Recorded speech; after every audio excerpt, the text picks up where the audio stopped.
There we go. So this is gonna be our second semi-final, ladies and gentlemen, and we are gonna be getting instantly into the action. It's been a long wait and more, and well, we are gonna have our 3 maps coming our way. First map gonna be Divergence, second map Efflorescence, and the third will be heavily artillery instead. Spider-Man Kitty Cat's gonna be on the outside. Look at this guy. Like, I caught the kitty cat just outside of the room, out of nowhere. You know, it's like a small little UE that isn't really, but it seems like both of our teams are gonna get ready to go. DLS Mizzle and Geohen gonna be playing that Terran and Zerg. Phil and Papinski doing the same. Now we are just waiting on right now. See what the rest of the action is going to be giving us. Phil and Papinski looking to get ready. We will be right back. I'll just put back this kitten real quick into the cage and we'll go straight into the game. Go.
So here we go, ladies and gents, and welcome.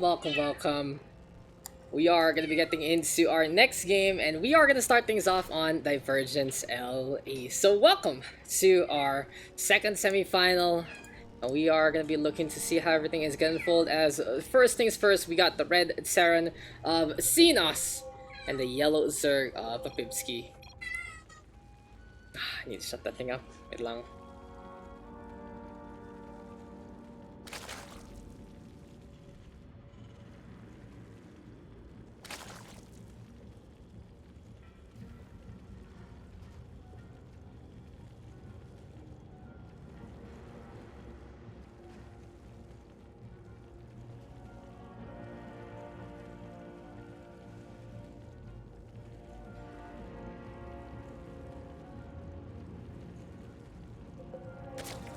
Okay guys, sorry about that. A lot of things going on in life, but hey, we are going to be getting into the action. We are a minute on in already into the game, and yeah, Mizzle on the other side. Here on the southeast is going to be Team DLS Mizzle as well as Azin on the orange Zerg. You know what sometimes the problem is when you're doing that solo prod, you kind of just get stuck in a few things that happen in life, and well, you know, we can't get those things get in the way of some StarCraft 2 action. As right here, right now, we are gonna see Divergence LE, and honestly, shoutouts to our stuff there. This is the first time we've actually seen this map. For some reason, we're getting a lot of things out of nowhere, in terms of the interface. But hey, that's how it is sometimes. So Debris gonna be in the way, but Xenos already going for it.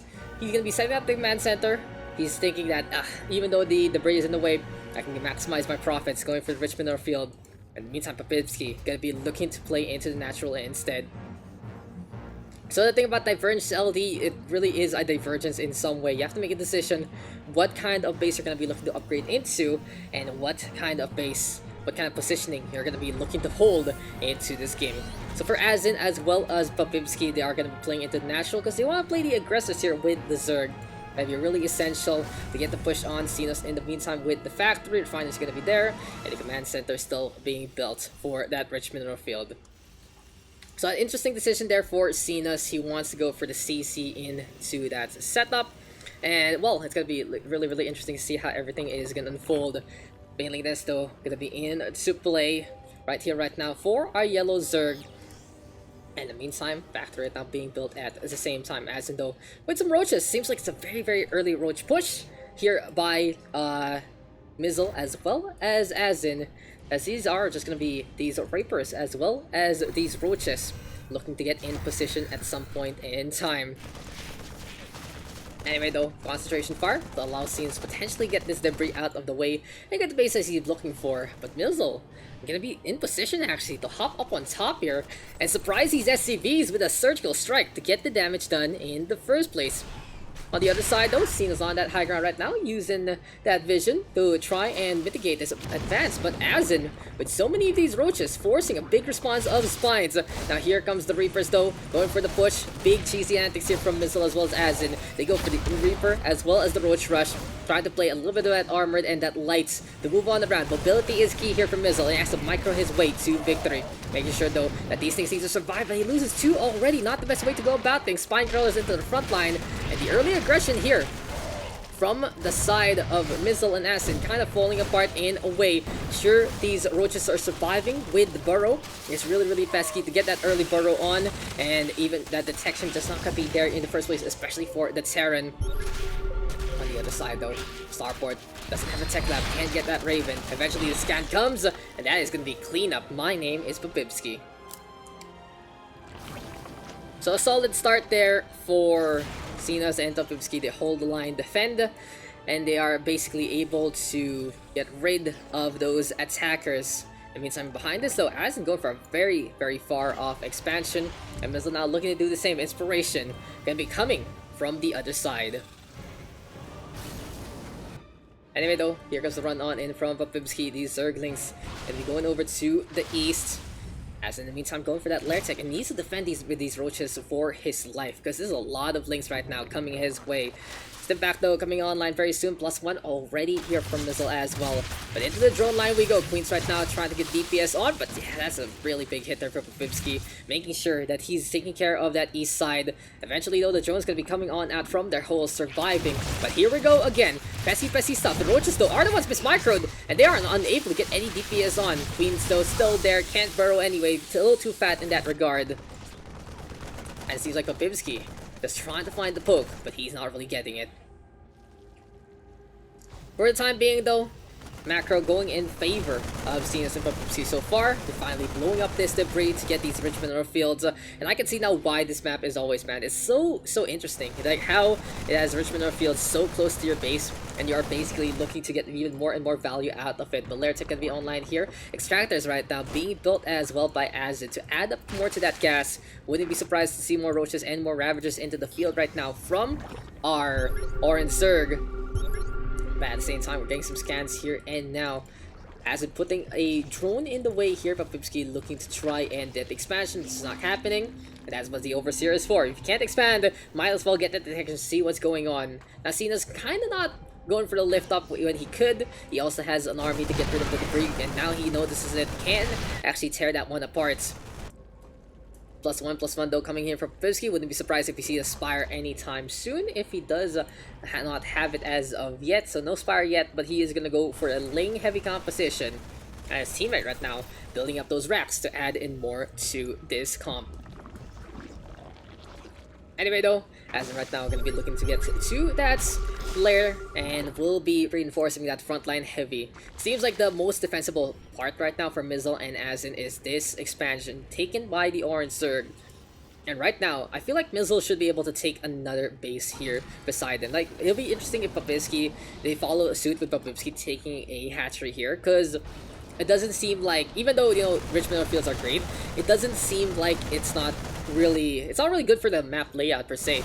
If you let the Terran take these 2 command centers here, they will have a lot of money to do whatever the hell they want, and they can just basically stay on these bases for quite a while, and the Zerg can go for the expansions on the outside. Sure, you're kind of sacrificing your Zerg a little bit to be the frontliner there, but with creep spread, you're going to be able to connect all those bases, and it seems like it's a very defensible position to say the least.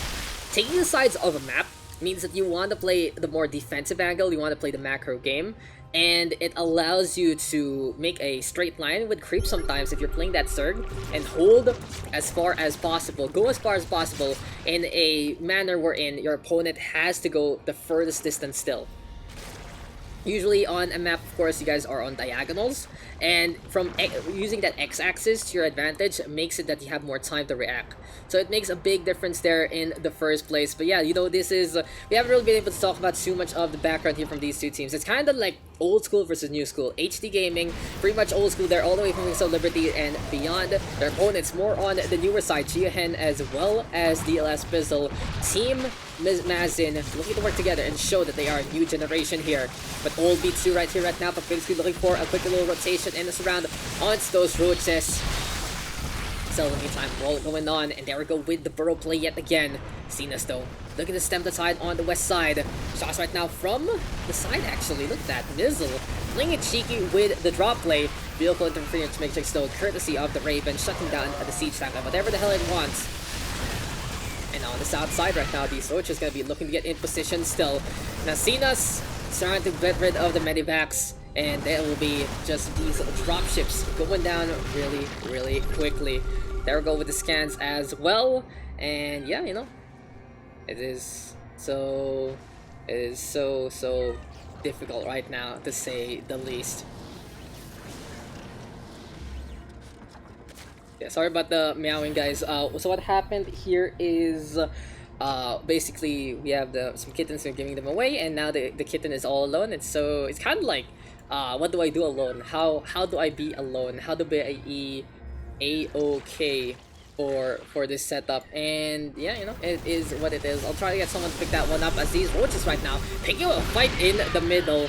And hey, you know, it's all gonna be looking to go for the fight into the middle lines. Anyway, still for Bibski, he's going for the run by. Actually going on to the east side there. And in the meantime, Cenas taking control of the mid all the way throughout, getting rid of the diagonal. A mixture Mizzle and his dropships, unable to really get anything done in the first place. Now, but Bibski doesn't really have the biggest army. He's really focused on that economy with only Zerglings to run around. But Cena's the completely different kind of flavor. He has almost 90 army right now. He is just looking to do whatever the hell he wants with the biggest force that he can. And on the other side, it's Azin trying to do the same. Big force right now with the Lurkers in position. Roach is going to be there as well. The Marines right now getting blown up yet again. Spine Crawlers now set into the front lines. And this is just full control of the map for both sides. Anyway though, it's time to get in position, and these Mutas can be up in the air for the time being. Overseer flying on around again and again. And just this air advantage here for Papimski working out in his favor. +2 going online very soon. In the meantime, we are going to get the lurker upgrades right now, and even +3. So Hive Tech is a go here for Azin. Really smart. If you play lurkers in their vanilla nature, they're kind of really neutered with their range not upgraded as of yet, but when they're in full kits, they are just so strong, really making them a sort of tier 3 unit that you can unlock a little early. It's early access, guys, with the lurkers. And you know what else is going to be the access here? Cenos getting the access on, getting rid of all those roaches with so much potency. Speaking of Cenos, into the front line we go yet again, up the ramp, looking to punish the Zergs. And in the meantime, no lurkers means that there's going to be no AoE damage into this one. Hydra's trying to get the DPS on. Mizzle, though, bringing in the reinforcements, and 2 versus 1 going in favor of Team Mizzin. They're right now trying to just find a way to push on forward, but Cenos is creeping barrage with those siege tanks, looking to really shut things down.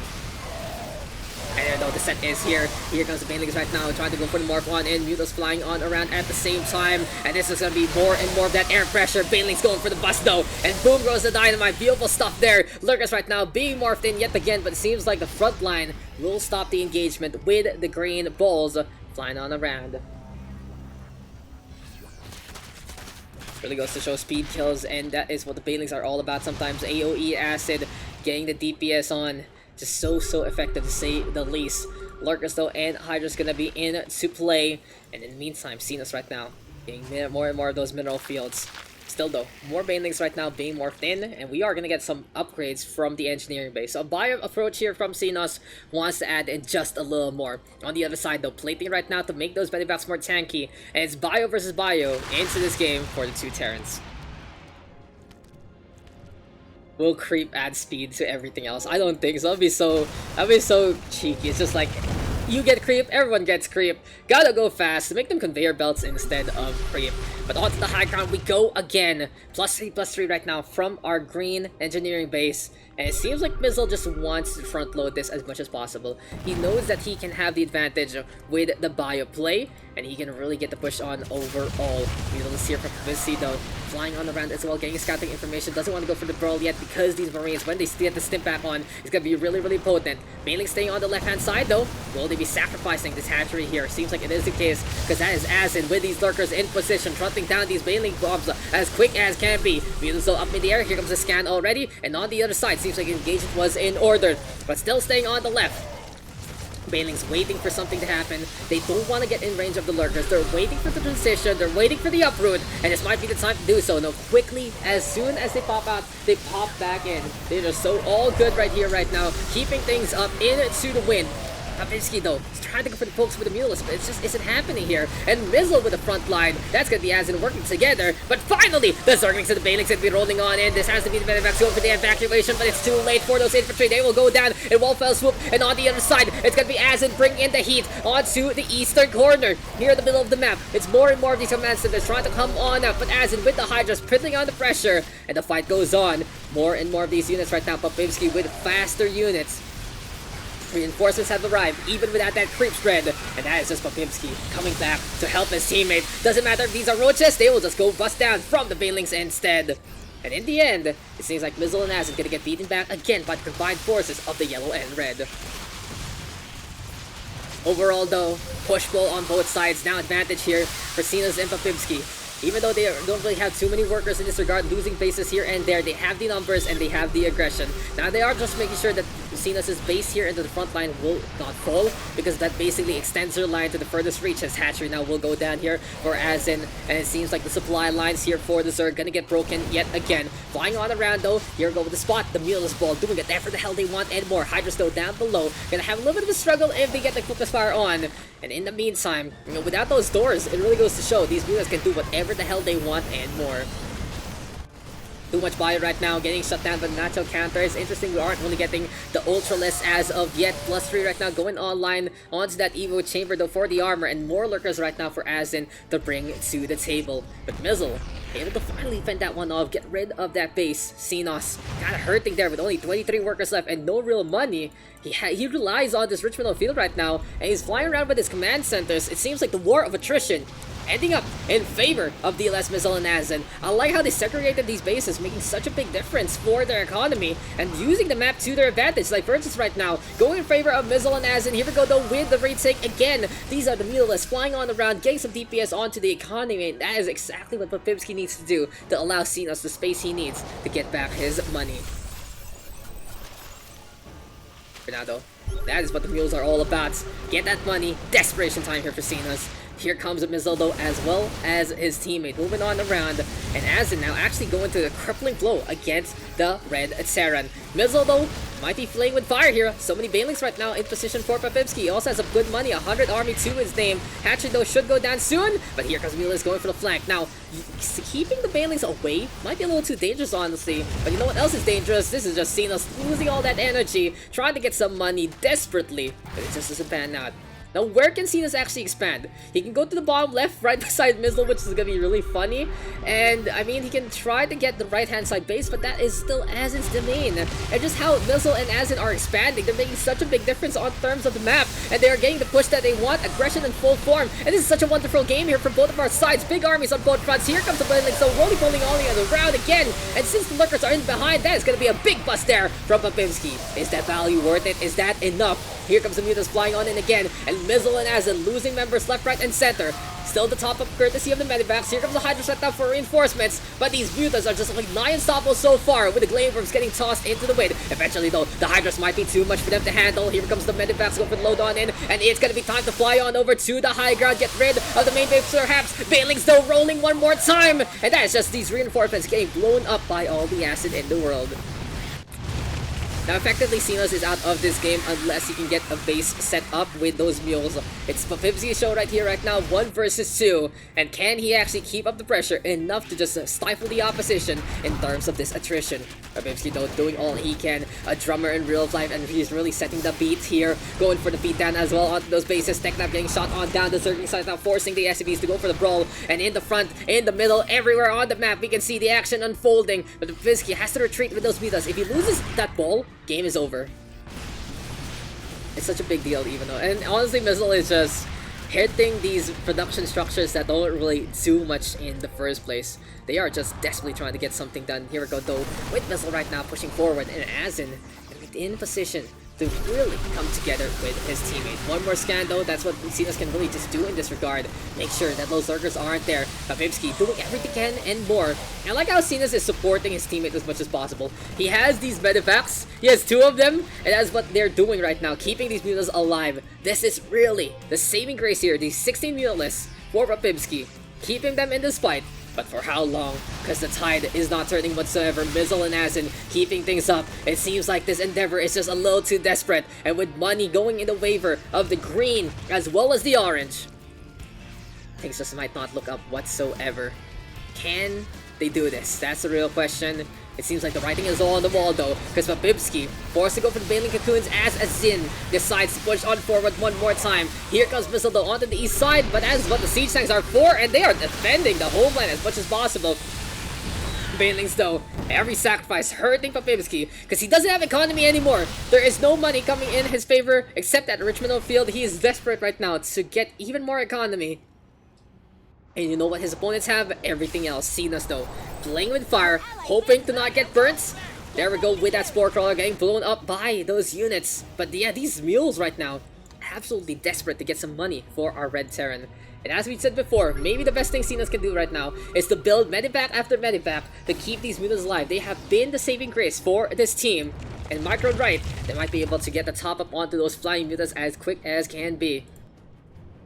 Really goes to show, though, that this brawl can go the long haul, as again these are the mutants finding their footing into this one. Now, I'm really wondering why Mizzin is staying on so many barracks. He can go for the doors at any time. He does have 2 of them actually in position, but since the speed of the mutants are just a little too much to handle, he really needs to put those in the proper spot in the first place to make sure that they will get the catch on in time.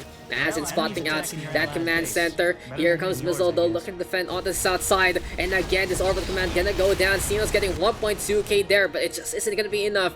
It might have to sacrifice one of his main orbital commands to just get another expansion on the board. And there we go with the bulk of units, though, here from Mizzin and Azin, congregating to find one more place to find their way through. Bailing still being morphed in. It seems like Papibski is just really going for the same kind of gameplay loop. And will Mizzin as well as Azin decide to change things up? That's the real question there. There you go. Yeah, Papibski is flying around again. And by this point in time, these insurgents running on in one more time. Siege tanks, though, into the front line. And these things are left alone just to die. Even though that is going to be damage there, it just isn't going to be enough. And here we go with more and more of that push. Bailings, though, going to get in position right here, right now. Here comes the mutants to try and go for the saving grace. Does Mizzin, though, using those medivacs as quick as can be. And I just want to commend Mizzin and Azin for putting up such a good show here. They have the advantage. They're pushing the HD Gaming into the lowest of the lows, into the best corners right now, and they have shown so much progress from when they started. See, this with Papibski might have to just try and modernize their gameplay, as right now that is gonna be GG called. Papibski tapping out. Sinos gonna say, okay, that's gonna be the Zerg, calling it quits there, and victory will go to Team Mizzin.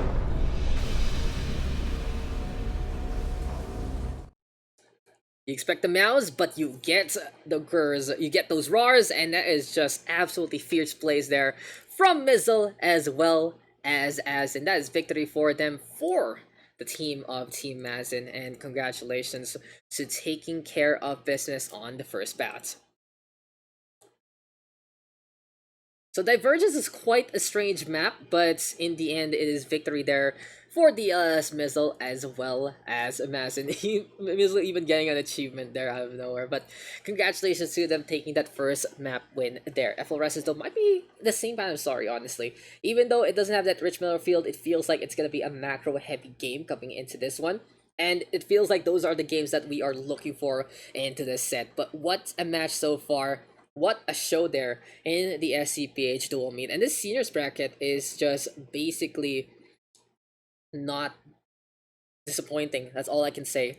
It has been an amazing time in this set. This has been the bracket that we've been looking for. A big improvement, honestly, to the junior bracket yesterday. It really goes to show 2v2 is utter chaos sometimes if left alone. But hey, that's how it is sometimes. And now we are waiting on for the rest of our crew to come back in position for this. We are just waiting on for everyone else, and we are just looking to get into our next game. Apparently, though, Jiahen needing a break there after that macro heavy game, so we will be right back, guys. Stay tuned, stick around. This is the SCPH dual meet.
Okay, guys, welcome back, and it seems like we are ready to go in just a bit. So it feels like though Mr. Cena's gonna be having to restart his game real quick, but he is back and ready to go. So that was a really interesting game number one. Honestly, it was a really big time, a really great time to see all the macro from both sides and those big armies just going for the brawl as quick as can be.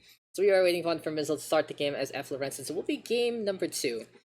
I wouldn't be surprised if we get the same kind of treatment, macro heavy focus, all about going for those big fights, and maybe, just maybe, it can be as in bring his macro game to the fullest degree. Mizzle though, with that drop play, being as pesky as possible. Well, for Papibski though, you gotta recommend, and you gotta commend his mute to play all of overall. Those balls flying on around as much as possible, getting so much value there. Phil, in the meantime, for Mr. Cena's as we know him, maybe, just maybe, we'll be able to get that Starford play that he is renowned to know how to go for the harassment and get the pesky endeavors that he's been looking for.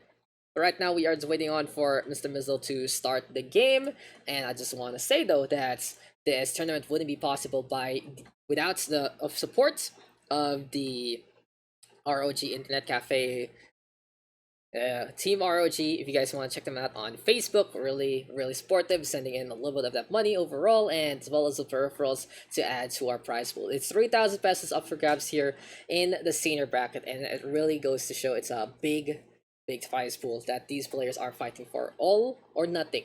That's pretty much how our pricing is going on, and it is 1,500 for our first place per player, and nothing for a second. But hey, it really goes to show that this is this is a big competition. And again, we need to take a little break as apparently so many things going on in 2v2. It's not like 1v1.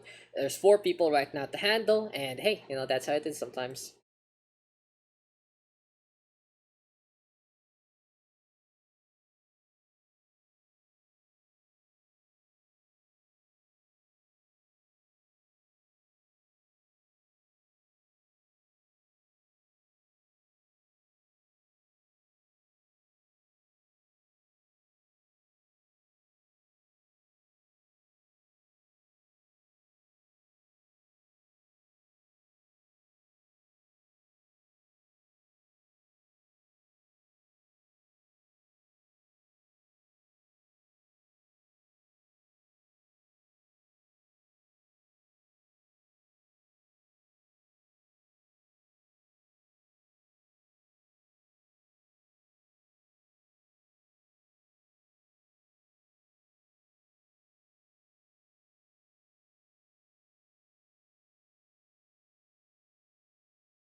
Okay, guys, we are back, and it seems like we are finally ready to get into map number 2. So Bissell and his teammate do move on.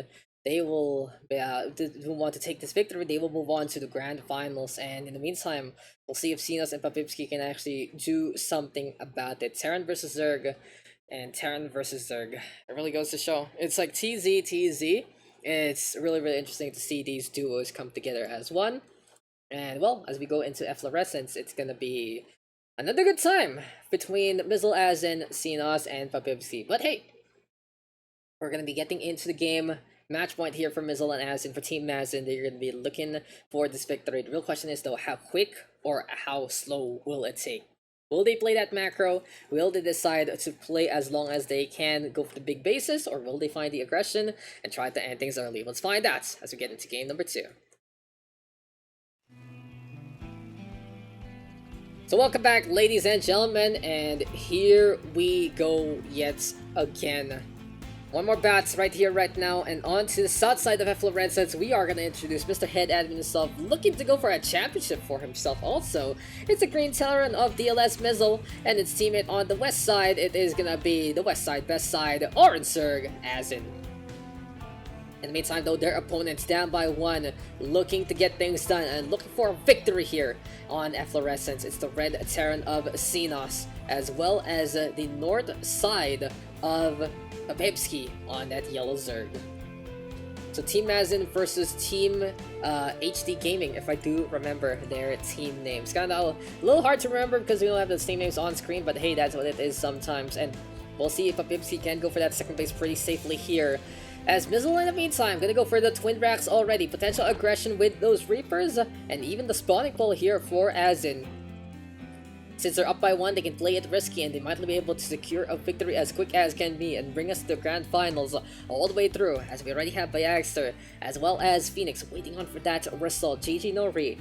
Been waiting on to see what this match is gonna be unfolding into. We have been in for half an hour because of that single game. Really goes to show how this macro can really unfold in the first place. As in though setting things up, that's gonna be the Orange Zerg looking for a second base. Pretty standard stuff right now. 2 bases for the Zergs, 1 base for the Terran each. And they are gonna be trying to get even more and more of that value into this game. So what's gonna be the plan here? Wouldn't be surprised to see the heavy racks in favor of Mizzin right now, as he's going for those Reapers truly. In the meantime, those Xenos going for Marines instead. They'll play defensive and might be thinking, I need to defend the front line from anything else, but you know, these Reapers can go anywhere they want and more with those jetpacks. At the same time, though, Evo Chamber right now being built by Babebski at a pretty early stage. So it's 2 of these hatcheries goes for the Evo Chamber. Gonna be looking to unlock a few things here and there in this regard. And well, I'll see those upgrades gonna be a big component into this one.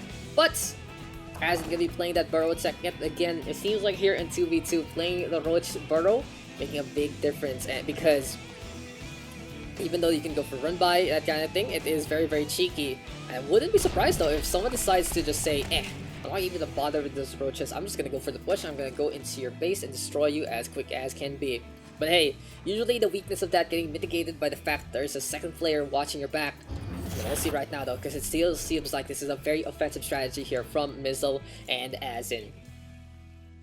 Team Mizzin looking to cross the border. Seems like Babebski and Azin also having a little bit of a meeting here of the minds. And Babebski gonna be seeing these roaches coming his way already. Roxdale getting blown apart. That's something that Babebski does not have any way to wall himself over. He can go for a hatchery in the way, but it doesn't really matter right now because at least Xenos with a very defensive force. He has a siege tank, he has Marines in the way. Might be able to get a bunker or 2 perhaps, but it's Mizzin instead going over to the north side, expecting aggression there as well as infantry from Xenos. So he sets up the Reapers onto the south side already. Overlord though doesn't spot this. We're just trying to get in the way, and they will get easily torn apart before they can even burrow their way in. Beautiful shutdown though from Babebski. He gets in position, brings those Zerglings. And really goes to show that for HD Gaming, even though they're a little bit behind all the times, they just have this game knowledge. They are aware of these positions, they are aware of these interactions, and quickly Babebski goes for this round and will get that takedown.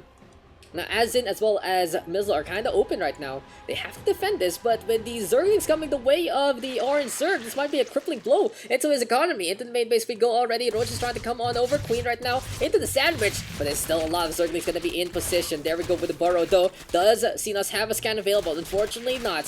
Since they didn't see the Roach go for the burrow earlier on, at the very least, it will just be time right here, right now. The Queen, though, does have burrow. My mistake there from the early game. It just didn't do so to try and get that DPS on. But they're actually gonna go down, and that is Azin's economy into the sputter immediately. Beautiful hit for Babebski. Realize the situation. Cena's bringing in those siege tanks as well. And you know, fool me once, shame on you. Fool me twice. Not gonna happen. Seems like Babebski understanding exactly what to do in this regard. But at least that's Mizzin right now. Looking to reinforce with the siege tank. Gets a big hit there. Speaking of the siege tanks though, Cena's has to retreat from Azin and his roaches. And in the end, that's still a good strike there. Getting rid of the main hatchery means that these drones are not as efficient as you would like.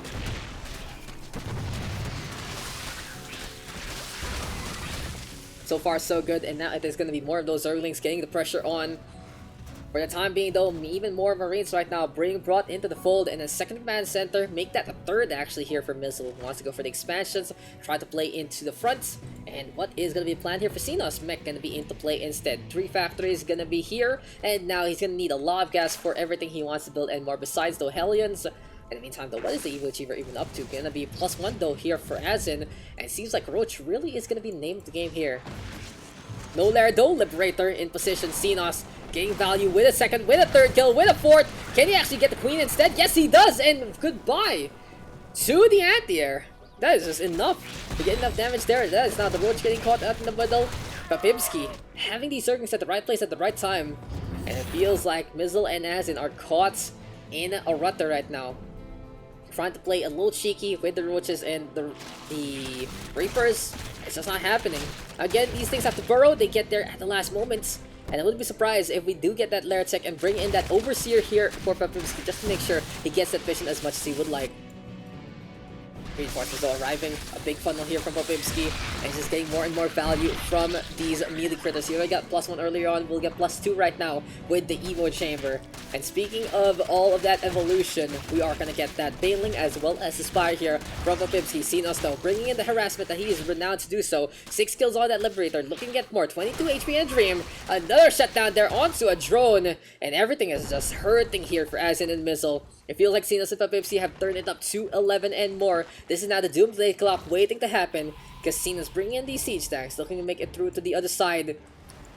So he's right now getting in position well. Eventually the Queen, I believe, has gotten the kill, and these drones are safe for the time being to get a little more economy. But as we say that, it's time for the push yet again. Still more and more of these forces here from Xenos. Scan's gonna be into play. Time to get in position right now with the siege tanks, getting siege mode on.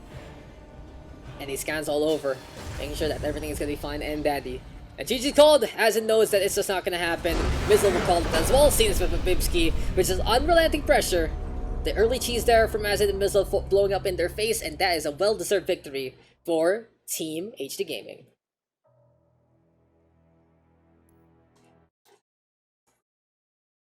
So well played there to Xenos and Babibski, especially that Zerglings. Running on by, getting so much value. That was game number 2, ladies and gentlemen, a far cry from the last battle between these two teams. It seems like they were just able to get so much done in the first place, and overall, it was just enough for them to really just bring in a different flavor, and that is going to be Efflorescence going in favor of Xenos as well as his teammate.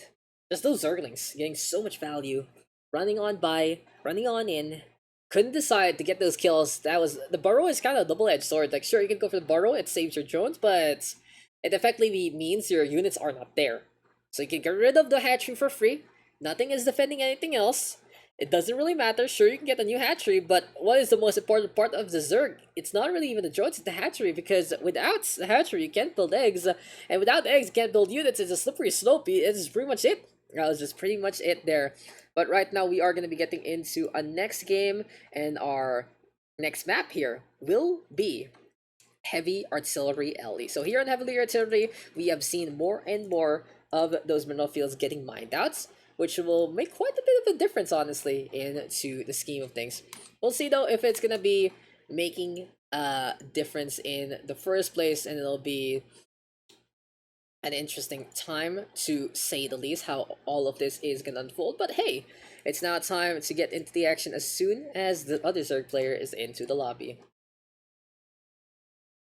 What really goes to show that HD Gaming, they're champions in their own right, and they are just having so much experience behind them. I know for a fact that they play StarCraft from time to time, looking to enjoy with the community, and that was just basically them showing up in full force all the way back into 2010s, even maybe even to earlier years. But hey, whoever wins this map gonna be facing off against GG Nori in the best of 5 in the grand finals. We are going really late in this regard, guys. I thought we were gonna have a quick bracket, but with some technical issues here in the semifinals, it kind of just falls apart there. But hey, that's what tournaments are all about. These games also going quite long, and that is just what is happening here. Anyway, it seems like we are ready to go, and we may do the honors. Terran and Zerg versus Terran and Zerg one last time. It's time to see how all this is going to unfold. From what I know, that for HD Gaming. I believe they have been able to reach Grandmaster in their own time. Maybe Master and Grandmaster, some that kind of thing. But right now, I remember they are unranked. But hey, if you're not going to be ranked anyway, you hop into the seniors bracket because you have been there to the promised land earlier on. On the other side, though, for Mizzle and Asin, they are putting up a really good fight. Mizzle being in Diamond right now, Asin in Masters. So it goes to show, MMR is just a number sometimes. And, you know, experience as well as the proactivity to play the game, making a big difference. Being modernized and being updated is just the best way to go about StarCraft. And, you know, the meta changes quite a bunch here and there. See different builds, you get more effectivity. And now it's time to be effectively going into our third game.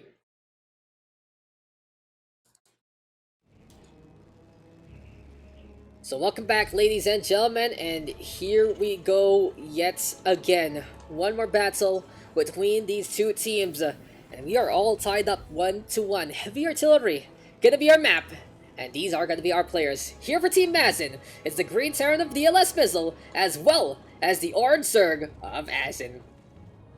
On the other side, here for HD Gaming, it's the Yellow Zerg of Papibsky, as well as the Red Terran of Xenos. As we've said before, these minerals getting mined out pretty quickly, and Asin just making the easiest pathway to get on through. It's only 5 minerals, so it just takes 2 drones to get rid of that one, and honestly it's quite negligible if you need that rush distance. But at the same time, if you are going to go for the offensive rush, you need to bring in 2 drones or 2 SCPs or whatever the hell you have to try and get rid of the opening there. Maybe even bring a big force just to get rid of every single middle field. It really goes to show if you're able to defend that one, it makes a big difference. Now, Xenos and Mizzle going to be touching tips and saying hello with those SCPs. In the meantime, Asin ready with the pool first opening. We'll go for the hatchery next on the list. Rax, though, into duplicates, and Mizzle forming up the wall into this one. At the same time, though, hatchery here from Papibsky playing it safe, trusting Xenos to set up that wall, and that's something you really do in a game like this, in a map like this. When you have some backwards expansions behind your main wall, it kind of makes a difference there. Now, Mizzle, though, will yoink a mineral field, and using the scouting SCV to get rid of a single chunk there. That's pretty smart, honestly. Might be able to allow them to go for a sneaky approach and move on through there. Now, it's still going to be pings abound to try and make sure that there are no proxies on the screen. And, well, we are going to have a match here where both sides know exactly what they are doing. So welcome to our last semi-final game, guys. Whoever wins this will move on to the grand finals to face off the team of Bayexter and Phoenix. For now, though, who will be the ones to take the victory here, as Xenos is just shutting down his overlord? We have seen Mizzle and Asin tear up a new one, any single person in their way. They have shown a lot of versatility and a lot of chemistry with one another. And in the meantime, Papibsky and Xenos, when the going gets tough, it seems like they get tougher in many regards. Like, I gotta say on that first game, even though it was pretty much handily won by Mizzle and Asin, I have to commend the grit of Papibsky as well as Xenos. Of course, Papibsky doing pretty much the heavy lifting there with the muta ball, doing so much with that one. He was just able to go around the map in so many ways. And on the second game, they just decided, hey, we can play aggro and we can just win the game from there. So it really goes to show when clutch time is there. I feel like it's within Papibsky and Xenos' grasp to surprise anyone from the lowest depths of hell as well as the lowest depths of a disadvantage. But right now, they have to find a way to shut down this attack again from Asin and DLS Mizzle. 2-base all win, perhaps with the roaches here. Might be a big loss if they are unable to keep the tide going. And then it is going to be a 1-base 2-rack setup, even to be going into the factory, which is kind of interesting. If you are going to go for a pseudo all-in right here, right now, I would expect you to not even build a factory. Maybe go for a command center later on, sure, if you feel like everything is dicey, but I guess we'll go for more reinforcements. But hey, the factory enables that tech. Mizzle already went for the command center, and it seems like we are going to have a macro game in order. So the early strike for here is from Mizzle, and Asin not really working out too much into this regard, but Papibsky as well as Xenos going to be hanging on back, getting more and more of that tech instead. For Xenos, though, he wants to play the economy, getting more and more of those workers as well, and Asin getting in the way again with a roach burrowed into the natural site. Anyway, Stimpack is coming on up factory right now, building up that tech lab as well. And it isn't going to be an all-in there. It was just some aggro play early on with a lot of Marines, a critical mass there. And it's just such a big push you can really do in a 2v2. When you have that many units in the first place, you can really just show up and impose whatever the hell you want and more. For now though, it's still all about these drones getting top up on Extractor right now, gonna get built. Here comes the Signature Liberator though from Cenas right now. And now it's time for shots to drop on down. 1, 2, and 3. They will go down. Queens right now cannot tank this too much. But using the range there, using the Vespene guys, are beautiful positioning from Azin to survive that onslaught. But on the other side, Lairtech right now, here for Azin. And in the meantime, Papibski taking more and more positions. 3 bases right now for our Zerg player, Azin, trying to get that second base up and running. The Raven, though, doesn't see that one there. But as soon as the command center gets cancelled, he's gonna be like, okay, why can't they build something there? I have to check that one out. Detection, my name is the Raven. That's so Raven, and that is gonna be that takedown there. Overall, though, still gonna be macro focus here from Azin. Gonna be going for that +1 onto the range, focusing on those roaches again. He does have the Lair Tech. Does he have the Constitution? No, he doesn't. He again has Burrow, which is very, very different from what we see from many players. This off-meta play making such a big difference, honestly, and it is really interesting to see how he juggles things, but honestly, your Constitution allows you to move on to spaces that you would like a lot better earlier on, and that's what you want to do with the roaches. If they transition faster, they will get to the other side of the map even quicker, they can get surrounded, and they can get some takedowns with their effective value. On the other side though, Mizzin keeping up with Bio, and here we go with the 1-1 setup, getting the +1s on. Combat Shield going to be into play there as well. Stimpack is all ready to go. I'm looking to see how this medevac job will go in favor of DLS Mizzin. By the 6-minute mark, looking to be as potent as can be, and it seems like the yellow Zerg as well as the red Terran, even though they have the numbers to try and fend this off, they're not in position for it. Not really scouting things out right now, but in the meantime, Papibski gonna be running on in with the Zerg. He sees the mineral field has been already harvested there. And by this point in time, it's going to be a scan coming online as well. Papibski, though, has shown a lot of promise with those Zerglings. So using these to do everything the hell they want and more. I remember seeing a VOD from Papibski like 7 years ago, and he really just goes for these Zergling pushes. He's able to get some really good run-bys with the micro, with the positioning. But right now, though, the siege tank being protected by the SCPH will it go down? Yes, it does! And then on the other side, here comes the drop here from DLS Mizzin, looking to set things up already. Here for the orange Zerg, though, they're getting pelted by the Raven harassment. And we'll see if Mizzin can really get his revenge here, because more and more of these buildings are getting hampered, and these are the Zerglings right now getting in position. Medevac, though, with a load on in, trying to get in behind to the other side. Still though, it seems like for Papibski and Cenas, the harassment game is a little stronger than Mizzle's and Azin. Mizzle though putting up such a good endeavor, honestly, with these drops from the medevac, but overall it isn't as potent as you would expect. Now Cenas trying to get the lock on, doesn't get it. Did use the Raven earlier on to harass the middle line, but honestly it doesn't do too much damage. And both sides just so even on the economy right now. 39 the lowest, 44 the most. Concussive Shell gonna be going up here for Mizzle, really trying to round out his barracks roster. Here comes Azin though, moving on forward. Engineering Bay gonna be in position, Supply Depot is gonna be there as well. Siege tanks right now gonna be ready to go. Queen's already burrowed in just to not take the damage there. And really for Azin, even though he's using this burrow well, I gotta say that it effectively erases his middle line and his DPS in so many ways. It's kind of a passive way to go about things. I would see you more to go for the Evo Chamber to get whatever the hell you want, get more reinforcements, get more numbers, to make sure those things don't die because you have things that kill things quicker. But it's a very different approach here, and I feel like it's working out for Azin in a way.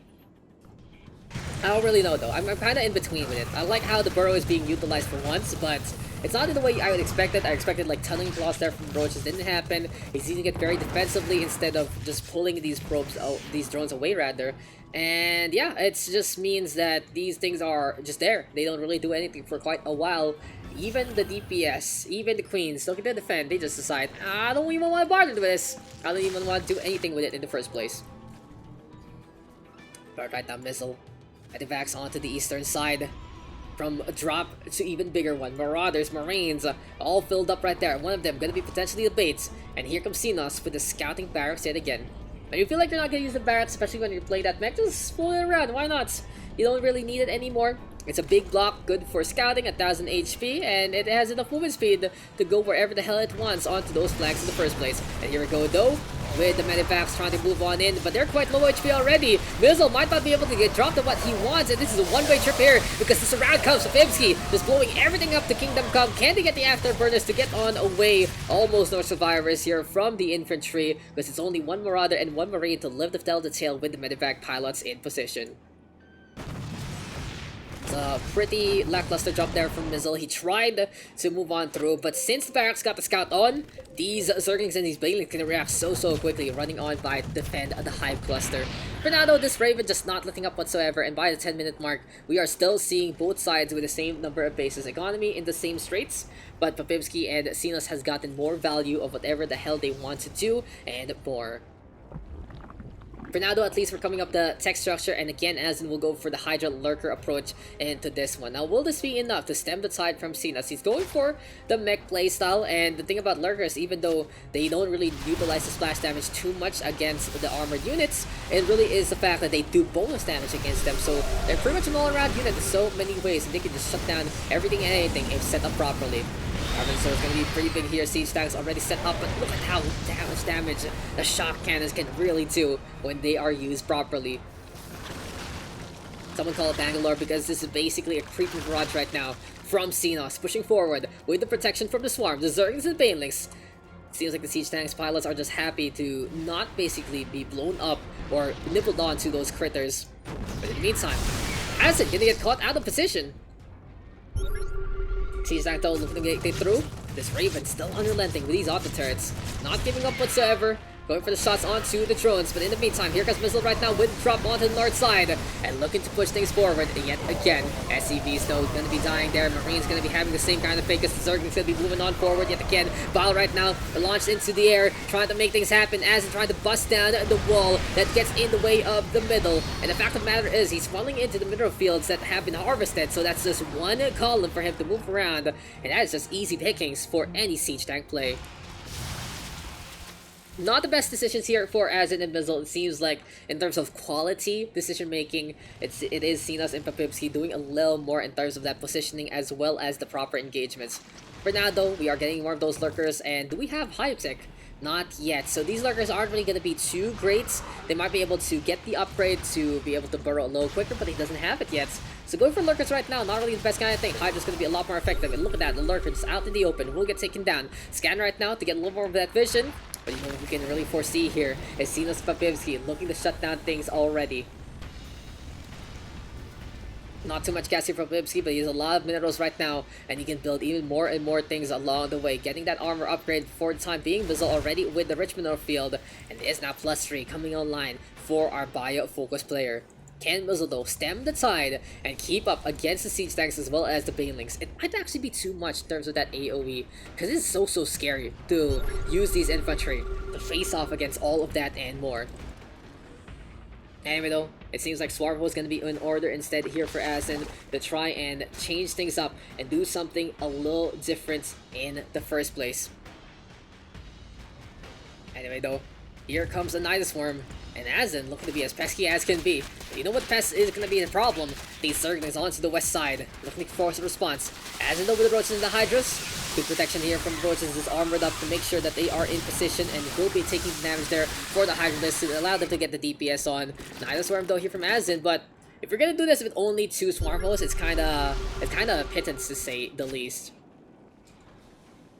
Anyway though, action gonna be on all fronts here and there. Shots now keeping on coming. And there we go with the Mutas looking to get in position. Again, Mutable, the bread and butter here for Papibsky.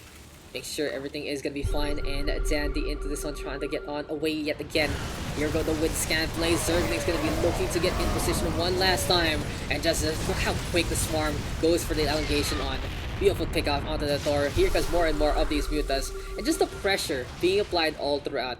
It really just goes to show that for Papibsky, if he's given the tools that he's so accustomed with, he can do so much work and so much damage. These Mutants right now looking for the interception. Hydra's getting a few spines here and there. And overall, such good defensive actions here from Sinos and Papibsky. It feels like every defense but Xenos and Papivsky gets. Pause please. You can pause that one real quick. Seems like for Jiahen, he's having a little bit of an issue there. And yeah, FPS dropping.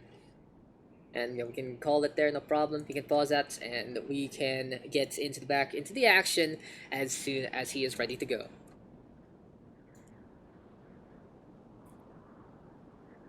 But so far, it is looking to be Xenos and Papipskis to win.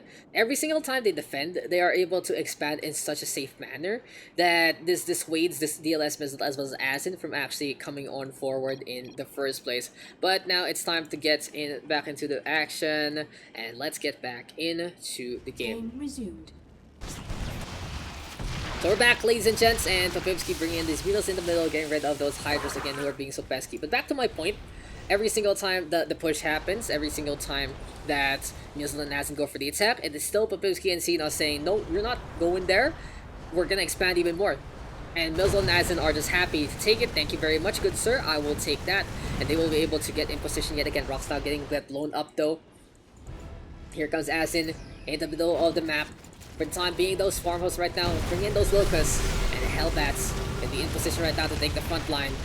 Even though both sides having similar army counts, in a way, it's still Xenos and Papipsky's game to go for. They have the bigger numbers right now, because they're at the 200 supply counts, and Mizzle as well as Ad are trying to play catch up, but whether or not synchronized like this, it's just not going to be enough. Where is the rest of the army? The Marines caught in the middle, and they are going to be up on top of that ramp. Still though, damage being done by the siege tanks. Xenos going to be losing a lot of things onto the ground, but at the same time with the siege tanks for Xenos on this other side, he's using the Mutalisk to get the vision there.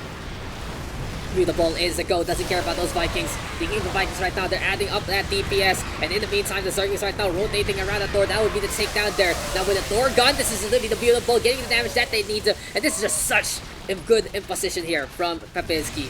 He uses the Zerglings to get this around, and he goes for the Mulus to get that takedown. 1-2 punch from this one, and GG is called. As I'm gonna say, I can't stand the FPS, but it has just been a strong showing overall from Xenos and Papipsky. It was such a great endeavor from Asin onto the first game, but Mizzle and Asin gonna be bowing on now. It's beautiful, beautiful defense there, turning into the attack, and Papipsky and Xenos are gonna be our second grand finalists into this one. A lot of implications coming into the grand finals, but let's talk about that last match real quick. All I gotta say though is just how reactive Xenos as well as Papipsky were in that game. Every single time something was happening, every single time that they were getting attacked, they would just strike in full force, go for the harassment, and do enough to get even more value on. So congratulations there to Team HD Gaming. They will move on to face off against GG Nori, and let's look at those maps real quick again.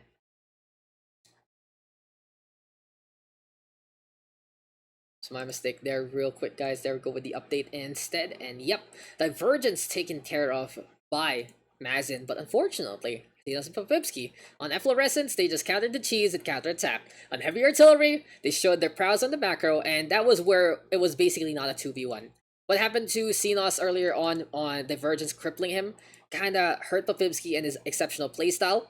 The Mutable being really the crux of his strategy, and he has shown complete control with the Mutalisk, with the Zerglings, and getting everything done. Xenos in the meantime, on that third game, getting his air harassment back, gets into the mech playstyle, and it was just game, set, and match there. The advantage in favor of Xenos and Papipsky, they pushed it in a 2-1 victory again. These semifinals, as competitive as can be, it really goes to show the high level of competition here in the seniors bracket. But anyway, guys, we are going to be setting up our grand finals, and you don't want to miss that whatsoever. It's going to be a big one. Xenos and Papipsky versus Bayagster and Phoenix. There is going to be a lot of implications, a lot of old guns, and a new one there.